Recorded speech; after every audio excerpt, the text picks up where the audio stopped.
जब से सावन का महीना प्रारंभ हुआ है तब से यूपी के सीएम योगी आदित्यनाथ अलग ही तेवर में दिख रहे हैं और इनका एक नया तेवर उत्तर प्रदेश के विभाजन को लेकर है। बिल्कुल सही सुन रहे हैं, अब उत्तर प्रदेश का विभाजन किया जाएगा और 4 नए राज्य बनेंगे, क्योंकि उत्तर प्रदेश की विधानसभा में ये बिल पारित हो चुका है।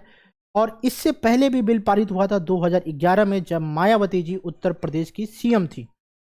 उन्होंने भी बिल पारित किया था, केंद्र के पास अप्रूवल गया था, लेकिन उन्होंने रिजेक्ट कर दिया था। गृह मंत्रालय ने ये बोला था कि राज्य की सीमाएं क्या होंगी। उस समय के जो कंसर्न थे वो आज भी हैं, लेकिन उस समय राज्य में बीएसपी की सरकार थी और केंद्र में कांग्रेस की सरकार थी। वर्तमान में राज्य में बीजेपी की सरकार है और केंद्र में भी बीजेपी की सरकार है। ऐसी स्थिति में केंद्र सरकार अप्रूवल दे सकता है। हम उन सारे कंसर्न को भी समझेंगे। उससे पहले आप लोगों की क्या प्रतिक्रिया है उत्तर प्रदेश के विभाजन को लेके? क्या ये विभाजन होना चाहिए या नहीं? तो 2011 में 16 नवंबर 2011 में मायावती जी अप्रूवल लेकर आती हैं और कहती हैं कि हम उत्तर प्रदेश को 4 भागों में विभाजित करेंगे, और उन्होंने उसी प्रकार से इसको विधानसभा में अप्रूवल लिया और केंद्र सरकार के पास भेज दिया। केंद्र सरकार ने इनसे कुछ प्रश्न पूछे। उससे पहले मैं आपको बता दूं कि उस समय ये कहा गया था कि पूर्वांचल में 32 जिले होंगे जब एक नया राज्य बनेगा पूर्वांचल। पश्चिमी प्रदेश बनेगा तो उसमें 22 जिले होंगे, अवध प्रदेश में 14 जिले होंगे और बुंदेलखंड में 7 जिले होंगे। यानी कि सबसे बड़ा अगर राज्य बनेगा तो वो पूर्वांचल बन जाएगा जिसमें 32 जिले, और सबसे छोटा अगर राज्य होगा यानी कि पूर्वांचल सबसे बड़ा राज्य हो जाएगा और बुंदेलखंड सबसे छोटा राज्य बनेगा उत्तर प्रदेश के विभाजन के बाद। केंद्र सरकार ने उस समय कुछ प्रश्न पूछे थे कि अगर आप नया राज्य बनाएंगे तो उनकी सीमाएं कैसी होंगी, उनका स्वरूप क्या होगा, साथ ही साथ उनकी राजधानियां कहां पर रखेंगे और उनको किस तरीके से राज्य राजधानी के रूप में निर्मित करेंगे।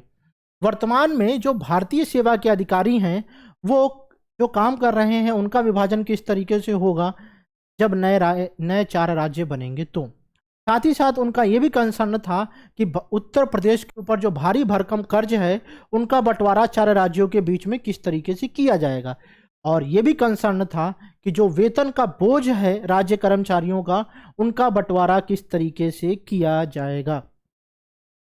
जो कंसर्न 2011 में थे वो आज भी हैं और उनका फॉर्मेट जो है उत्तर प्रदेश सरकार को देना होगा, उनके जवाब देने होंगे, तब गृह मंत्रालय इसका अप्रूवल दे सकता है।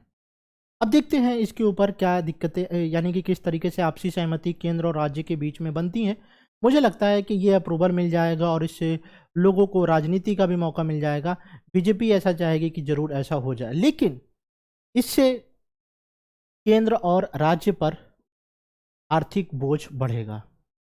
इसमें कोई दो राय नहीं है कि आर्थिक बोझ नहीं बढ़ेगा, ये आर्थिक बोझ बढ़ेगा ही बढ़ेगा, क्योंकि नए राज्य के निर्माण में जब हम एक जिले का नाम बदलते हैं तो करोड़ों रुपए खर्च हो जाते हैं।